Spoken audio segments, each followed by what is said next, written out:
choisir la radio Futur Média. Il est midi et c'est l'heure du journal. Antoine. Banjul revit après quelques jours de torpeur. Dans la capitale gambienne, les activités ont repris. Les réfugiés sont en train de rentrer chez eux. Et puis le pillage des caisses de l'État par Yaya Jammeh fait l'objet de commentaires. Nous serons en ligne avec notre envoyé spécial. Le Sénégal a joué un rôle important dans la gestion de la crise gambienne. Les cadres républicains saluent l'implication du président Macky Sall et celle de la CEDEAO. La crise gambienne et le rôle que notre pays a joué. Prétexte pour évoquer les relations entre le Sénégal et ses voisins. Elles ne sont pas toujours parfaites. Suivez le dossier du jour. En sport, la CAN au Gabon. Aujourd'hui, c'est le dernier match de poule pour le Sénégal. À 19h, les Lions vont rencontrer les Fennecs d'Algérie. Sornana Tambay, bonjour. Bonjour Antoine Diouf. Les titres de l'actualité internationale. C'est cela Antoine. Mali, plus de 100 personnes tuées en 5 jours. Les victimes sont des militaires et des ex-combattants, membres des patrouilles mixtes. Des attaques qui menacent le processus de paix au centre et surtout au nord. Hier déjà, 3 soldats maliens ont perdu la vie. En République démocratique du Congo, nouvelle rencontre prévue cet après-midi entre opposition et pouvoir. La conférence épiscopale nationale souhaite que l'arrangement particulier soit signé le 28 janvier. Les deux parties vont essayer de trouver un consensus ce lundi. Le journal de la CAN aux alentours de 12h30. Ce sera avec vous, Sodetiam. Bonjour. Bonjour Antoine. Le menu. Pour le menu, troisième et dernière journée de la poule B, le Sénégal déjà qualifié joue contre l'Algérie qui espère toujours une qualification. La Tunisie face au Zimbabwe pense au deuxième ticket du groupe B. Pour les quarts de finale, la présentation des affiches avec Youssouf Boyan, l'analyse avec Momar Tchoun, à suivre des réactions avec notre envoyé spécial Cheikh Tidiane Diagne, le reportage d'Abdou Diouf sur le 12e Sili de la Guinée qui pense supporter les Lions du Sénégal. Souvenir de Cannes avec l'ancien ministre des Sports Abdoulaye Makhtar Diop. Sodeka, merci. Bienvenue à toutes et à tous.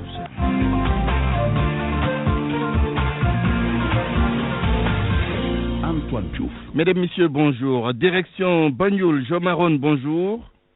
Bonjour Antoine. Vous êtes notre envoyé spécial dans la capitale gambienne. Après quelques jours de tension, les activités ont repris. Oui, les activités ont repris, Antoine.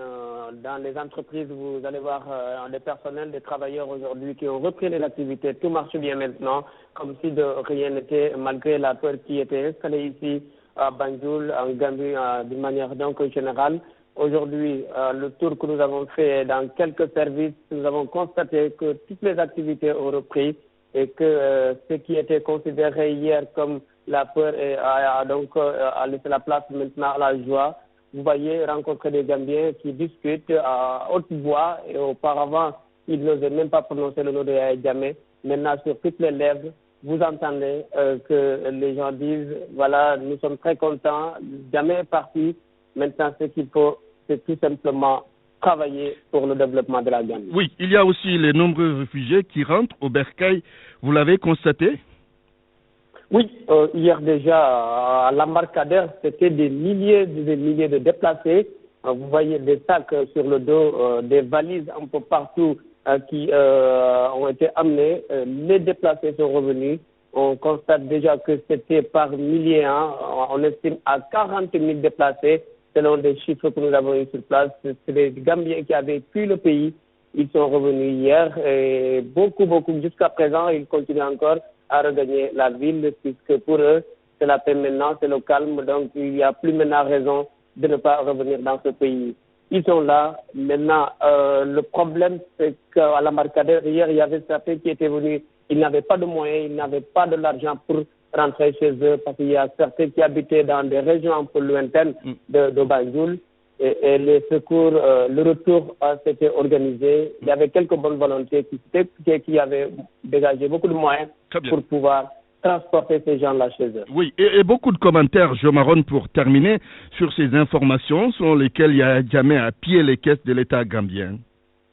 Oui, c'est une question qui revient sur les lèvres, sur toutes les lèvres. Vous voyez des Gambiens aujourd'hui qui exigent des comptes qu'ils exigent puisqu'ils ont constaté que sous le régime de Yaya Jammeh, il y avait beaucoup de biens qui ont été dilapidés et c'est le moment maintenant. Et ils attendent beaucoup du nouveau président Adama Barrow pour qu'il apporte la lumière sur tout cela.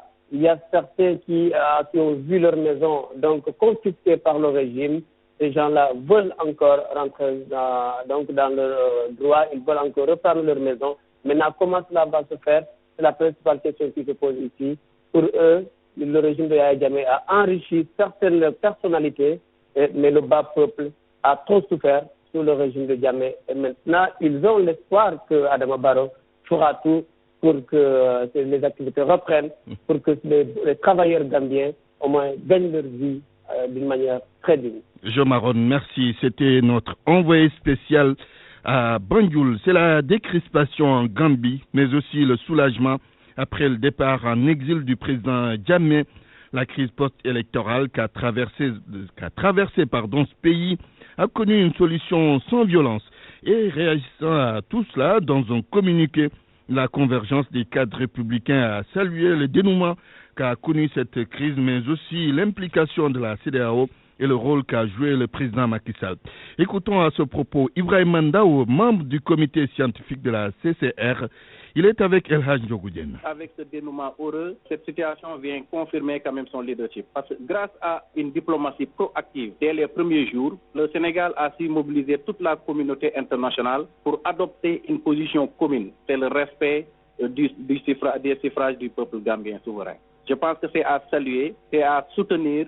Et la CCR voudrait magnifier quand même le succès diplomatique obtenu. Ceci étant, la CCR aussi tient à saluer le renforcement de la CEDEAO dans la résolution de cette crise, avec une approche qui cumule la sérénité et la fermeté pour aboutir à ce règlement pacifique. Aussi, la CCR a voulu magnifier la solidarité agissante du peuple sénégalais, qui a accueilli à bras ouverts les frères et les sœurs gambiens. Ceci témoigne quand même des relations circulaires qui unissent ces deux pays, qui partagent la même communauté de destin commun.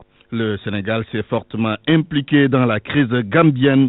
On peut même dire que Dakar a toujours été dans cette affaire aux côtés du président nouvellement élu Adama Barrow. Et sans doute, il faut espérer que les relations entre Dakar et Banjul redeviennent excellentes.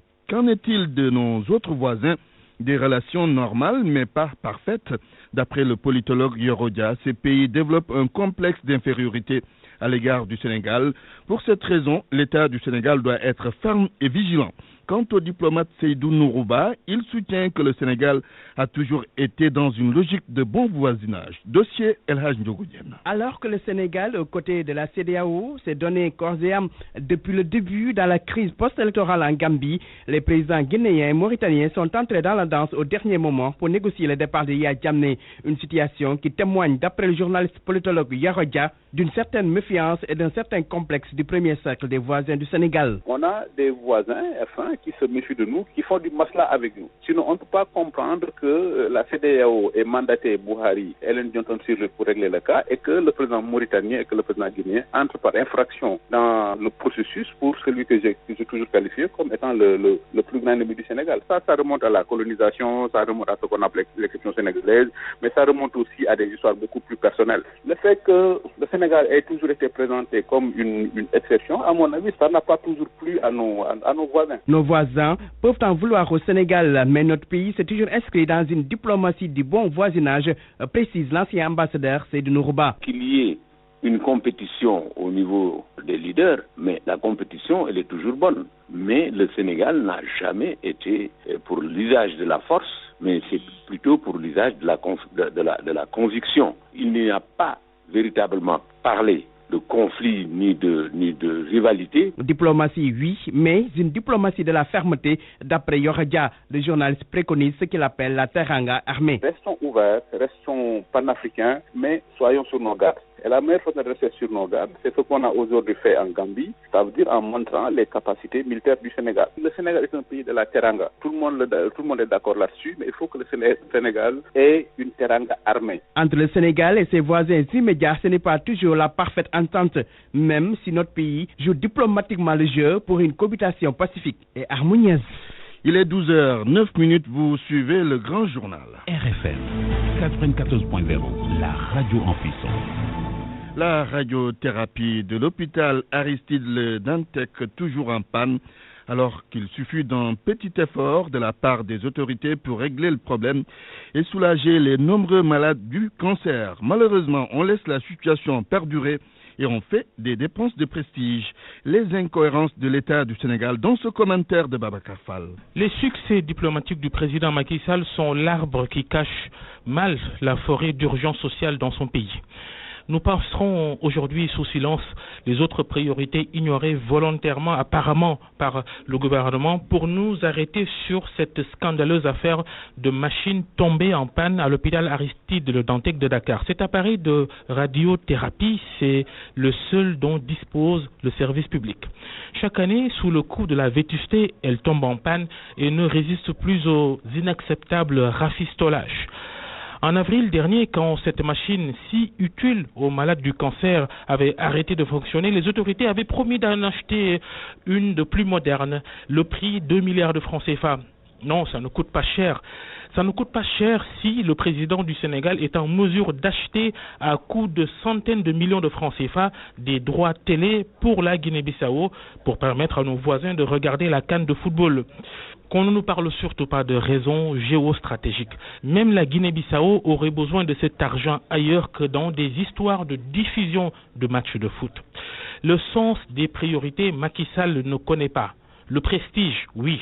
En parlant football toujours d'ailleurs, comment comprendre que l'équipe nationale de beach soccer qui a remporté la CAN 2016 ne soit pas récompensée alors que dans le même temps, les autorités accordent une subvention de plusieurs dizaines de millions de francs CFA à l'association des journalistes sportifs et au comité des supporters sénégalais pour leur assurer un séjour doré au Gabon.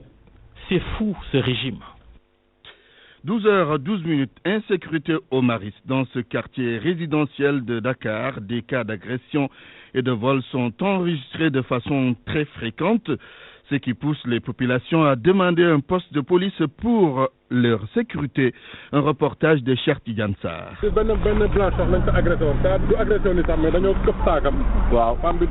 Anne Mariste est agressée, pas un jour sans qu'un cas ne soit signalé. Les plus fréquents, ce sont les vols à l'arraché. Ce vigile parle en connaissance de cause. Les vols à l'arraché quoi.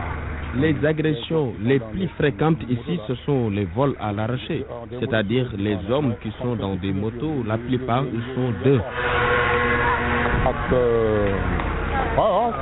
La plupart ils sont deux quoi. Cet autre homme n'en dit pas moins. Oui, à Maris, il y a beaucoup de cas d'agression, surtout au-delà de 20h, 21h, au niveau du pont de Padoua. La plupart des agresseurs n'habitent pas à Maris et ils sont souvent dans des motos. Il n'y a pas de sécurité vraiment. Maris ne se sent pas en sécurité, d'où cet appel du cœur pour l'érection d'un poste de police. Je suis agent au centre de santé de Mariste. Chaque fois, on nous amène des cas d'agression. Vraiment, Mariste n'a pas de sécurité. Nous réclamons l'érection d'un poste de police. De l'avis de beaucoup de personnes rencontrées, les populations de Anne-Mariste peinent à vaquer leurs occupations la nuit à cause des agresseurs. L'actualité sportive dominée par le match que le Sénégal va livrer ce soir. C'est son dernier match de poule à Franceville à 19h. Bonjour, cher Tidiane Diagne. Bonjour à vous, Antoine Diouf, et vous retrouvez. Quelles sont les informations à livrer à quelques heures de cette rencontre? Alors, déjà, il faut noter qu'on s'est réveillé tout à l'heure donc sous la pluie. Vous le savez, on est déjà en pleine saison de pluie ici au Gabon. Mais pour revenir déjà au match de ce soir, devant opposer le Sénégal à l'Algérie, on le sait, le Sénégal est déjà qualifié, mais qui ambitionne tout de même de remporter cette rencontre pour préparer donc les quarts de finale selon les propres termes du sélectionneur Aliou Cissé que nous avons eu hier donc lors de la conférence de presse en compagnie d'Idrissa Gana Gueye. Et des annonces, il en a fait aussi. Il va changer quand même, il va apporter disons des changements à cette cette équipe du Sénégal pour permettre à certains cadres de se reposer, mais aussi pour éviter à certains de prendre un carton jaune et qui devrait en principe donc leur empêcher de jouer donc les rencontres de quart de finale. Vous le savez, donc aujourd'hui c'est la rencontre contre l'Algérie, mais au-delà, depuis hier soir, on connaît Antoine, l'adversaire du Sénégal pour les quarts de finale. Oui, justement, cher Tidiane, avant d'embrayer sur les quarts de finale, à quel type de changement peut-on s'attendre ce soir?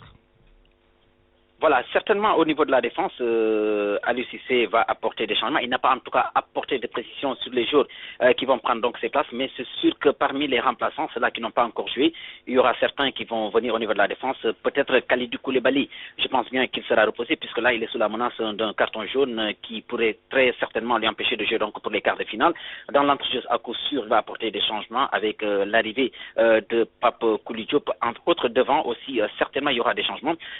Donc ce sont un tout petit peu, disons, les faits qu'on a eu à noter hier avec Aliou Cissé, sans pour autant en tout cas donner les noms, mais c'est clair qu'il va apporter des changements pour permettre à ceux-là qui n'ont pas encore joué de jouer, mais au-delà, éviter à certains de jouer et de prendre des cartons qui pourront certainement donc les priver de matchs de quart de finale contre le Cameroun samedi prochain, Antoine. Justement, par rapport à ce quart de finale, comment on a réagi du côté de la tanière par rapport à notre adversaire, le Cameroun? Voilà, pour parler de la tanière, donc hier on n'a pas eu à les voir, vous le savez, donc tout est organisé par la Confédération africaine de football. Aussi, l'équipe est logée, disons, à plus d'une trentaine de kilomètres de Franceville où nous nous situons, mais on a pu quand même voir la réaction de quelques confrères sénégalais et camerounais à l'issue donc de la confirmation de cette rencontre de quart de finale devant opposer les Lions du Teranga aux Lions indomptables du Cameroun. Tous disent que c'est un classique donc du football africain, cela mériterait même d'être une affiche de finale, mais pour les confrères camerounais qu'on a approchés et qui n'ont pas voulu en tout cas être enregistrés dans les discussions qu'on a eues, ils ont un certain respect, je veux dire, pour l'équipe du Sénégal qui à leur avis quand même reste l'une des plus belles équipes de cette Coupe d'Afrique des Nations et qui renferme disons en son sein des joueurs de qualité, notamment Diao Baldé Keita, Sadio Mané, entre autres personnes et qu'ils ont eu en tout cas à citer. Mais au-delà, ils pensent qu'aussi ça reste un match de Coupe d'Afrique des Nations, même si cette équipe de Cameroun n'est pas celle de la génération de Samuel Eto'o, entre autres Rigobert-Song, quand même c'est une équipe qui pourrait éventuellement jouer, disons, à un certain niveau avec le Sénégal. Tout de même, ils sont assez prudents. Ils savent que cette équipe du Sénégal semble être au-dessus de toutes les équipes. Même les discussions qu'on a eues avec certains organisateurs de la Confédération africaine de football, la CAF, ils sont pratiquement unanimes à reconnaître que cette équipe du Sénégal a les potentialités pour remporter cette Coupe d'Afrique des Nations. Mais tout de même, ça reste un match de football et qu'il faudrait très certainement être très concentré pour passer le cap camerounais, Antoine. Cher Tidiane Diagne, un direct de Franceville, merci. RFM. L'actualité internationale. Bienvenue sur Nana Tambaye. Et Antoine Diouf. Le Mali d'abord, malgré l'instauration des patrouilles mixtes, les actes de violence ne baissent pas. En 5 jours, 103 membres de groupes armés et des militaires ont été tués dans le nord et le centre du pays. Des attaques qui menacent sérieusement l'accord d'Alger, Daouda Diouf. L'explosion s'est produite à 35 km de Gossi dans la région de Tombouctou. Nous sommes au nord Mali. Ces 3 soldats maliens ont vu leur véhicule sauter sur une mine. Ils étaient en mission d'escorte. La direction de l'information et des relations publiques de l'armée malienne rapporte également qu'une personne a été blessée. Ces 3 militaires tués s'ajoutent à une longue liste de membres des forces maliennes tués lors d'attaques revendiquées par des djihadistes depuis 2012. Cet attentat a été revendiqué par le groupe djihadiste algérien Mortad Bel Mortar. Mais ces vagues de violence, des voix s'élèvent pour demander au gouvernement malien et à la MINUSMA de revoir le dispositif sécuritaire sur le terrain. Objectif, mieux prendre en compte la stratégie des djihadistes. Daouda Diouf qui a surtout parlé des 3 soldats maliens qui ont été tués quand leur véhicule a sauté sur une mine entre Tombouctou et Gao. On compte également blessés graves. Les victimes faisaient partie d'une mission d'escorte en partance pour Gao, selon la direction de l'information et des relations publiques de l'armée. Nigeria, une marche en faveur de Trump se termine par plusieurs arrestations. La manifestation a eu lieu au Biafra, dans le sud du pays. 65 personnes ont été arrêtées. Le mouvement Peuple indigène IPOB du Biafra avait appelé la population à se rassembler le jour de l'investiture de Donald Trump. IPOB fait partie d'un mouvement sécessionniste qui milite pour la création d'un État indépendant au Biafra. Dès le début de la course à la présidence américaine, l'IPOB avait montré son soutien pour Trump dans l'espoir qu'il reconnaîtrait son droit à l'autodétermination. Entre 1967 et 1970, le mouvement a déclenché une guerre sanglante pour avoir gain de cause. Durant la manifestation du week-end, des accrochages ont eu lieu entre les forces de l'ordre et les membres du mouvement. En République démocratique du Congo, une nouvelle rencontre est prévue cet après-midi pour finaliser l'accord. La majorité et l'opposition vont se rencontrer sous l'égide de la Conférence épiscopale nationale du Congo, CENCO. Une première plénière s'est tenue hier dimanche et une seconde est prévue aujourd'hui. Les deux parties ne trouvent toujours pas un consensus autour de l'arrangement particulier qui doit aboutir à l'application de l'accord obtenu grâce à la médiation de la CENCO. Parmi les points qui posent problème, la nomination du Premier ministre, la formation du gouvernement. Le dimanche, pouvoir et opposition se sont entendus sur la date de la signature de l'arrangement particulier, le 28 janvier. L'installation du comité national de suivi est prévue pour le 26 janvier. Étienne Tshisekedi est le président de cet organe. Allons au Burundi où les opposants en exil se retrouvent autour d'un forum. Ils se sont rencontrés en Belgique pendant 3 jours, une réunion secrète dénommée Forum des forces vives opposées au 3e mandat criminel de Nkurunziza. Des représentants regroupés au sein du Conseil national pour le respect de l'accord d'Arusha, de la société civile et de la diaspora burundaise étaient présents. Pour certains, ce n'est pas une fusion. Chaque parti garde son identité, mais il faut rassembler les forces, Antoine. Oui, le forum des opposants burundais qui s'est tenu plus tôt en Belgique. Merci Sornana Tambay pour cette page internationale. RFM, la chronique du jour. La chronique de Diatou Cissé. Nous n'en avons pas fini avec les incongruités à Numbelan. Pour cette chronique, nous en avons sélectionné une qu'on pourrait connecter à la traversée de la ville par le petit train bleu. Celui-ci, entendons-nous bien, n'est pas en cause. Au contraire, il rend énormément de services à nos concitoyens vivant dans la banlieue. Même si il aurait pu être mieux entretenu, plus propre et même rafraîchi d'une petite couche de peinture pour améliorer le confort de ses passagers. Le danger relève surtout du fait que ce train traverse des routes de grande circulation et à des heures de pointe sans aucun passage à niveau. En lieu et place de ce dispositif universel de sécurité du rail, on a encore choisi de faire, dans la légèreté et la facilité, 2 principes fondateurs de la République de Numbelan. Appréciez vous-même. Un brave monsieur à l'arrivée du train agite fébrilement un chiffon rouge rattaché à un petit morceau de bois, même pas un drapeau, histoire d'alerter les automobilistes. Cependant que le train, dans un sifflement étouffé, vient en renfort de ce mécanisme d'alerte digne du Moyen-Âge. Admettons que le procédé est sommaire, voire rudimentaire, et indique un manque de rigueur, un non-respect de la sécurité qu'on se doit d'assurer à sa population. Il en est ainsi dans toutes les localités du pays traversées par un train. Le danger demeure permanent pour la locomotive, pour les usagers, les automobilistes, sans que cela n'interpelle personne, particulièrement le département des transports terrestres. Pourquoi devrait-on faire de l'insécurité la norme? Pourquoi des voies ferrées sans passage à niveau? Pourquoi prenons-nous des libertés avec la sécurité en dépit du drame du Diola? Si ces questions n'avaient aucune pertinence, alors on ne serait plus à Numbelan. Peut-être qu'avec l'arrivée du train express régional, on se mettra enfin aux normes. En attendant, Dieu veille sur la voie ferrée et sur ceux qui la traversent. Amen. RFM, la presse du jour. Presse du jour, Mohamed Ali Mouba, bonjour. Bonjour. Yaya Jammeh s'exile à Malabo, mais avant, prend soin de mettre en valise la Gambie. À BBC Afrique, remarque l'observateur, le nouveau président Adama Barrow a révélé qu'il n'y a plus rien dans les caisses de l'État de la Gambie, mais ce n'est là que du politiquement correct, du diplomatique, puisqu'en vérité, la situation est périlleuse. Babili Mansa a opéré avec soin la politique de la terre brûlée. Comme un pachyderme dans un magasin de porcelaine, il a causé beaucoup de tort aux caisses de l'État. Le trésor public a été vandalisé, pillé jusqu'au dernier sou, rapportent les hauts cadres de l'administration gambienne qui n'avaient que leurs yeux pour constater les dégâts. L'on rapporte que les principales devises étrangères soustraites des caisses de l'État ont été empilées dans des valises et parfois dans de simples sacs. Toutes ces ressources financières ont été emportées, tout comme des véhicules de luxe, une dizaine en tout embarqués dans un cargo. Le palais State House vandalisé, les archives brûlées, Jammeh dévalise son pays. Enquête remarque que Babili Mansa est parti avec avec le jackpot. Actuellement, on constate le journal, quelle que soit la confusion qui entoure ce protocole. Yaya Jammeh est bien parti avec ses voitures, ses coffres-forts et la plupart de ses proches collaborateurs.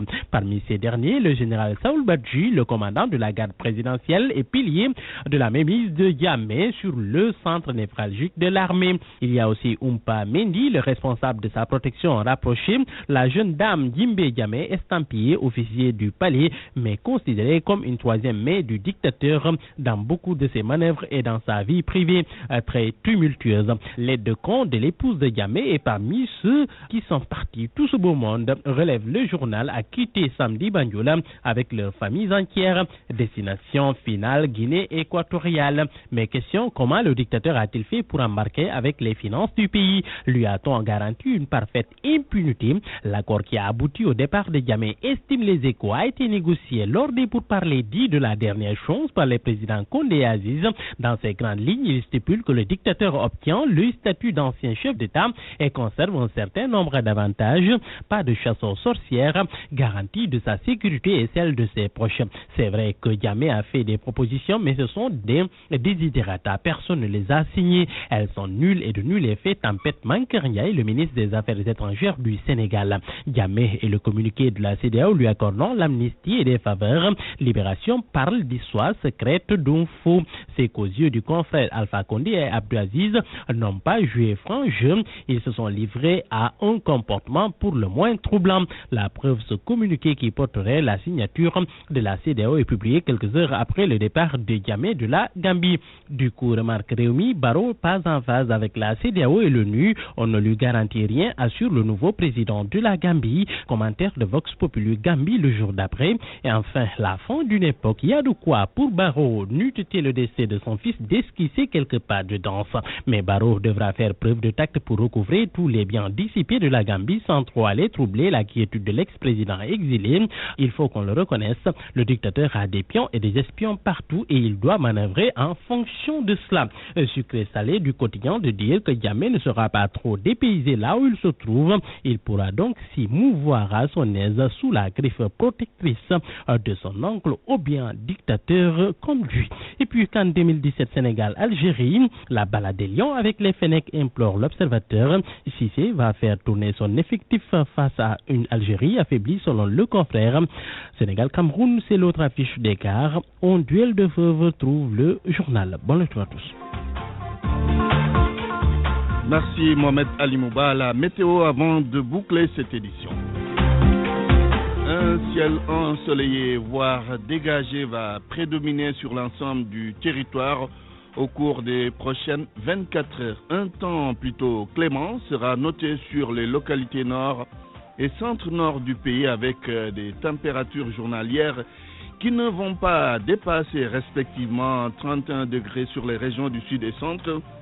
La chaleur sera légèrement ressentie avec des maxi qui vont avoisiner les 35 degrés à Kédougou. La fraîcheur nocturne et matinale sera mise sur le pays, notamment sur la moitié nord où les minima seront en dessous de 16 degrés. Le rappel des titres. Banjul revit après quelques jours de torpeur. Dans la capitale gambienne, les activités ont repris. Les réfugiés sont en train de rentrer chez eux. Et puis le pillage des caisses de l'État par Yaya Jammeh fait l'objet de commentaires. Le Sénégal a joué un rôle important dans la gestion de la crise gambienne. Les cadres républicains saluent l'implication du président Macky Sall et celle de la CEDEAO. La crise gambienne et le rôle que notre pays a joué, c'était le prétexte pour évoquer les relations entre le Sénégal et ses voisins. Elles ne sont pas toujours parfaites. C'était le dossier du jour. Et puis en sport, la CAN au